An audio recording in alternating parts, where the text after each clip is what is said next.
마태복음 5장 27절에서 37절까지의 말씀을 제가 봉독하겠습니다.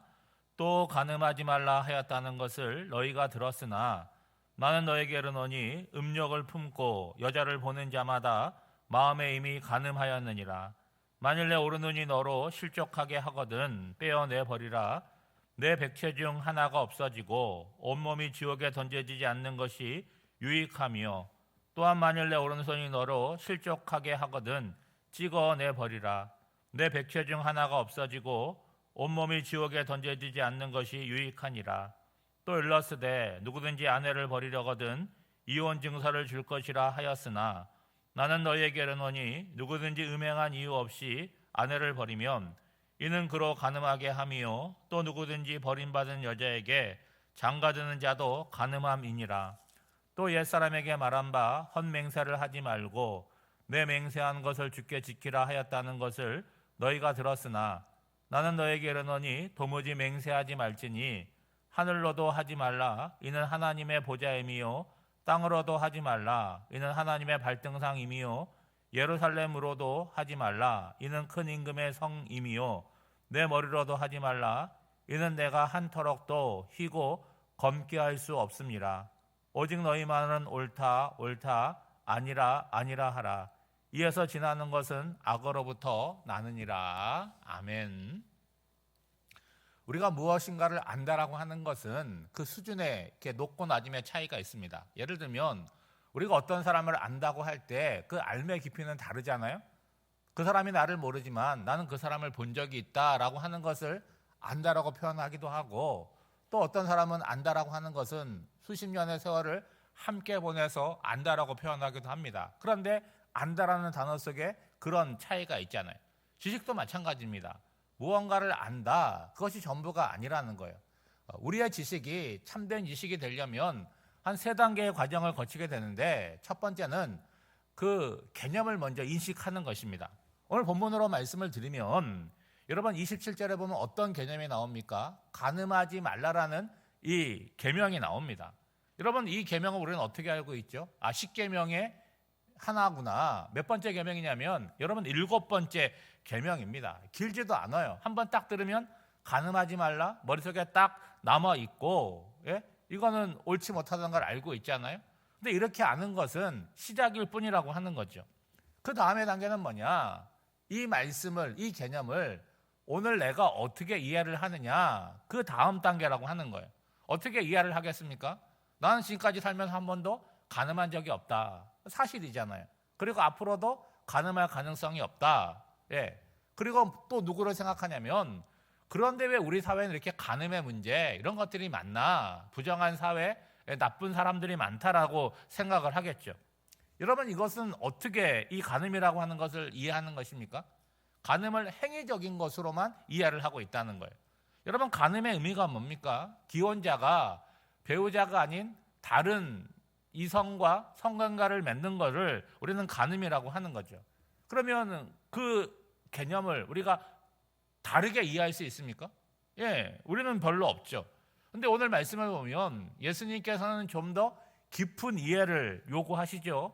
28절 말씀에 보면 음욕을 품고 여자를 보는 자마다 마음에 이미 간음하였느니라. 여러분 간음하지 말라라고 하는 이 하나의 개념에 대해서 예수님께서 이해의 폭을 넓히는 말씀을 하고 계시잖아요. 그러니까 앞서서 자신이 이해할 때 나는 살면서 한 번도 간음을 저지르지 않았어 하는 사람들에게 뭐라고 하는 거예요? 돌을 던지시는 거잖아요. 그 잔잔한 마음에.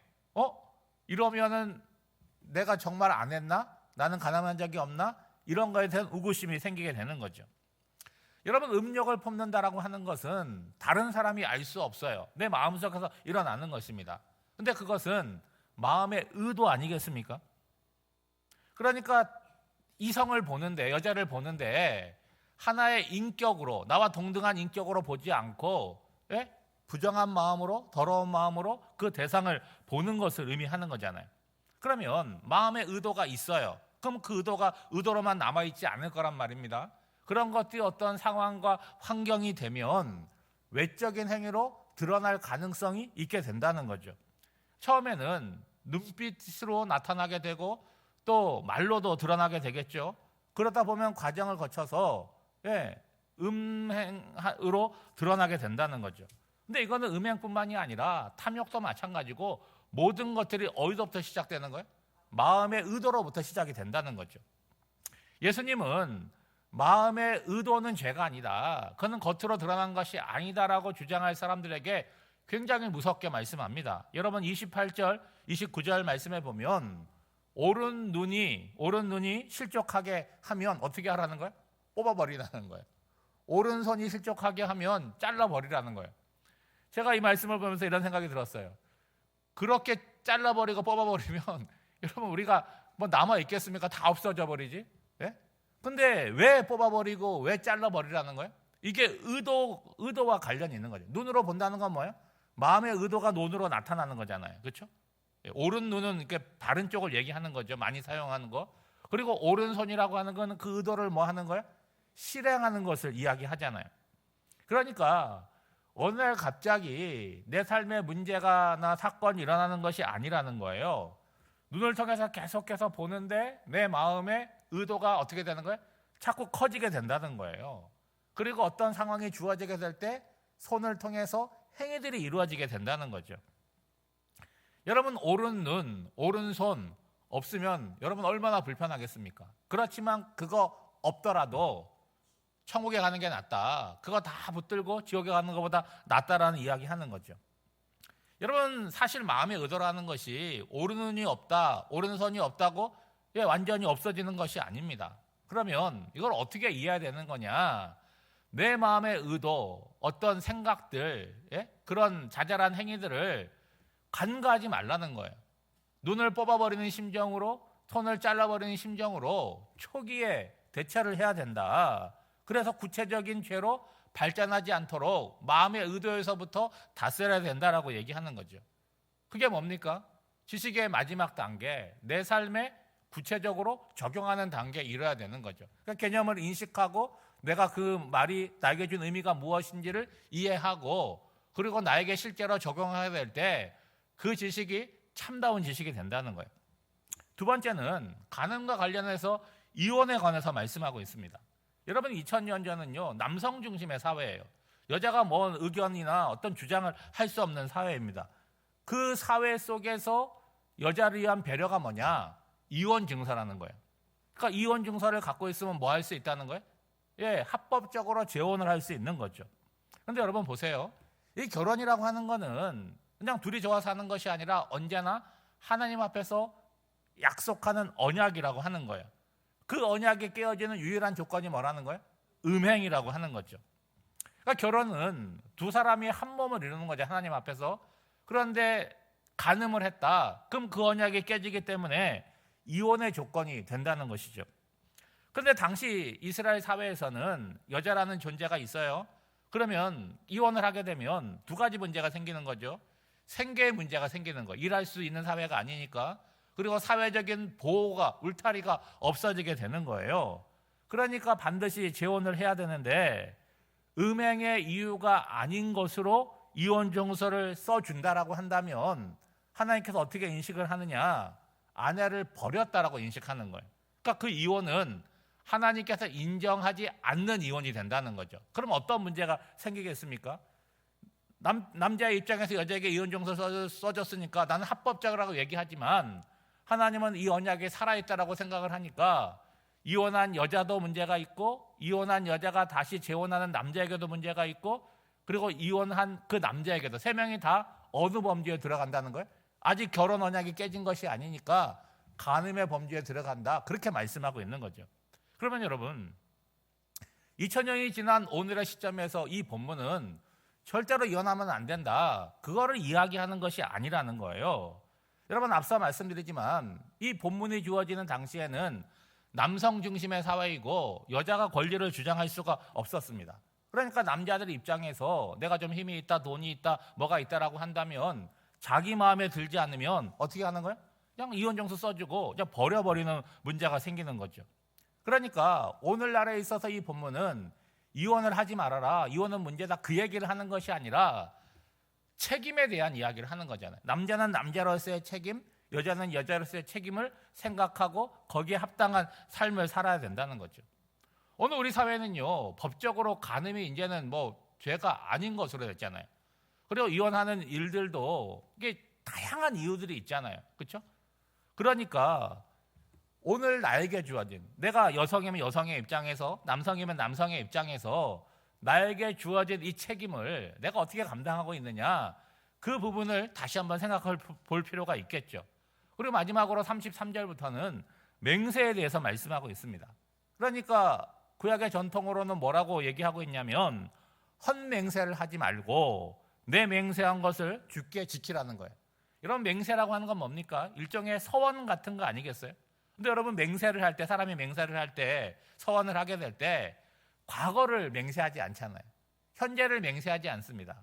언제나 미래를 놓고 우리는 맹세하고 서원을 하는 것이죠. 그러니까 내가 앞으로 뭘 하겠다, 아니면 앞으로 절대로 뭘 하지 않겠다, 그렇게 맹세를 한다는 거죠. 그러니까 일종의 다짐이나 결심 같은 거 아니겠습니까? 여러분, 맹세를 할 당시에는 누구나 어떤 마음이 있겠어요? 내가 반드시 이 맹세를 지키겠다라고 하는 그 각오가 있지 않습니까? 근데 시간이 지나면 마음이 변할 수도 있고 상황이 변할 수도 있다는 거죠. 그러므로 예수님께서 말씀하시는 거예요. 34절 말씀에 보면 나는 너에게 이르노니 도무지 맹세하지 말아라 라고 얘기하는 거예요. 여러분, 미래라고 하는 거는요, 가변성이 있습니다. 그렇죠? 그러니까 내가 정말 지키고 싶은데 상황적으로 지키지 못할 수가 있어요. 근데 약속을 했기 때문에 지켜야 된다라고 해서 지킨다 그러면 거기에 뭐가 따르는 거예요? 무리수가 따르는 거예요. 여러분, 사사기에 보면 이따가 전쟁에 승리하면 자기 딸 번제로 처음 맞이하는 사람을 번제로 바치겠다고 서원을 했는데 자기 무남동녀 딸이 했잖아요. 그 무리수 아닙니까? 딸을 하나님께 번제로 바치면 하나님이 기뻐하시겠어요? 그런 일들이 생긴다는 거죠. 그러므로 예수님께서 우리가 주시는 말씀이 뭡니까? 34절에 보면 나는 너에게 이르노니 도무지 맹세하지 말라는 거예요. 그런데 사람들이 맹세할 때는 뭘로 맹세를 합니까? 나보다 큰 걸 두고 맹세하는 거예요. 우리 어머니를 걸고 맹세를 하고 뭐 그러잖아요. 그렇죠? 내 머리를 걸고 맹세를 하고 뭐 온갖 거를 다 겁니다.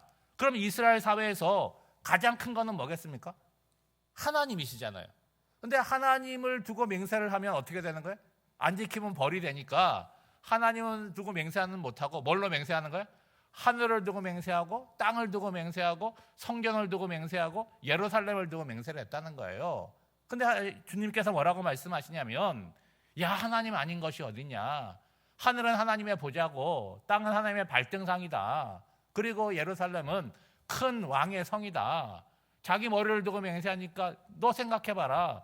너가 머리카락 하나 희게 하거나 검게 하거나 뭐 빠지지 않게 할 수 있느냐? 넌 아무것도 아닌 존재다라고 얘기하시잖아요. 그러면 여러분, 왜 사람들이 맹세를 하느냐 하는 거예요. 예? 뭔가 다급한 일이 있으니까 나를 증명하려고 맹세하지 않습니까? 여러분, 이런 말 들어보셨습니까? 맹세가 필요한 사람은 이미 말이 무너진 사람이다라는 말이 있습니다. 여러분, 진실한 사람은 따로 목소리를 높여서 맹세할 필요가 없습니다. 여러분, 돈 빌릴 때 그러잖아요. 예? 뭐 내가 틀림없이 갚겠다. 그 얘기는 뭡니까? 틀림없이 못 갚는다는 얘기예요, 여러분. 여러분, 책임 있는 사람은요, 어떤 말에 조건을 달지 않는 거죠. 그렇죠? 그러니까 우리 인생을 돌아보면 정말 지키지 못할 약속들, 그렇죠? 그런 맹세들이 얼마나 많습니까? 예? 그러면 어떻게 하면 좋을까? 미래를 놓고 맹세하거나 서원하지 말고 그냥 오늘을 살아가라는 거예요. 여러분, 37절 말씀입니다. 오직 너희 말은 옳다 옳다 아니라 아니라 하라. 이에서 지나는 것은 악으로부터 나느니라. 여러분, 신앙 안에서 우리가 그런 얘기 하잖아요. 뭐 부탁하거나 뭐 얘기하면 기도해 보겠습니다 하잖아요.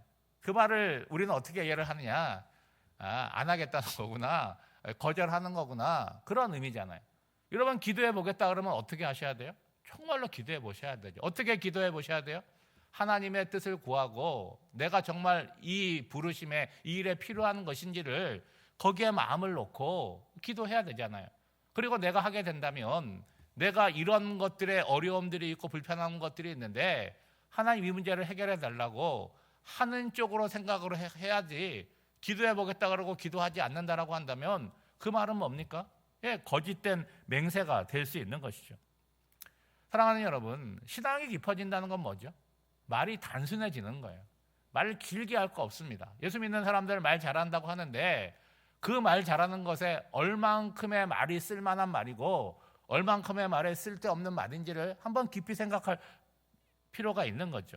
오늘 한 날도 우리가 하는 말에 이유와 변명은 좀 제해 놓으시고 내 느낌과 생각, 남에게 들었던 말들을 옮기는 것도 이제는 멈추시고 거짓이 없는, 내가 확실하게 확인하고 알고 있는 진실된 말만을 하는 저와 여러분이 되시기를 주님의 이름으로 축복합니다. 기도하겠습니다. 우리 인생의 참 주인이 되신 하나님, 많은 말씀을 듣지만 그것이 우리의 삶이 되지 못할 때가 있습니다. 하나를 알더라도 그 하나를 삶으로 실천하고 구현하는 열심을 주옵소서. 세상은 실제적인 행위만을 보지만 하나님은 우리 마음의 의도까지도 살피십니다. 눈과 손을 제거하는 심정으로 의도가 행위로 발전하지 못하도록 다스리게 하옵소서. 사랑하는 주님, 지킬 수 없는 많은 약속과 맹세를 남발하는 인생이 아니라 오늘 하루를 진실되게 말하고 살아내는 은혜를 주시옵소서. 환난 질고 중에 있는 성도들을 기억하사 은혜를 베풀어 주시고 육신의 연약한 가운데 있는 환우들과 함께하여 주옵소서. 빠른 치유와 쾌유가 필요한 환우들이 있고 또 어려운 시간을 견뎌내야 하는 분들이 있습니다. 각각의 상황 가운데 알맞게 역사하여 주옵소서. 오늘은 올해 들어 가장 추운 날씨입니다. 사랑하는 성도들, 어느 곳에서 오늘 하루를 살아갈 때도 건강을 지켜주시고 그 발걸음을 보호하여 주셔서 오늘 한 날도 주님과 동행하는 복단의 날이 되기를 간절히 바라옵고나오며 이 모든 간구를 예수님의 이름으로 기도하옵나이다. 아멘.